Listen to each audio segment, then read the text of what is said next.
সাবেক DMP commissioner Habibur Rahman সহ ৩ police কর্মকর্তাকে দণ্ড দিয়েছে ট্রাইব্যুনাল। একই সঙ্গে তাদের সম্পদ বাজেয়াপ্তের নির্দেশ দেওয়া হয়েছে। রায়ের পর্যবেক্ষণে বলা হয়, কমান্ড পজিশনে থাকা এই কর্মকর্তারা চাইলে রোধ করতে পারতেন, কিন্তু তারা ক্ষমতার অপব্যবহার করেছেন। বিচারপতি মোহাম্মদ গোলাম মর্তুজা মজুমদারের নেতৃত্বে গঠিত ৩ সদস্যের বেঞ্চ এই রায় দেন। বর্তমানে ৩ জনই পলাতক।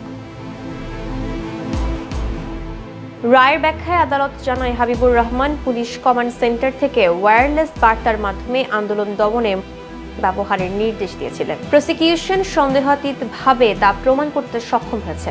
নথিতে প্রসিকিউশনের পক্ষ থেকেও একই দাবি করে জানানো হয়, নির্দেশ অমান্যকারীদের প্রতি কঠোর ব্যবস্থা দেওয়া হয়। এই নির্দেশনার ফলেই চানখার পোলে পুলিশের শাহরিয়ার খান আনাস, শেখ জুনায়েদ সহ ৬ জন শহীদ হন।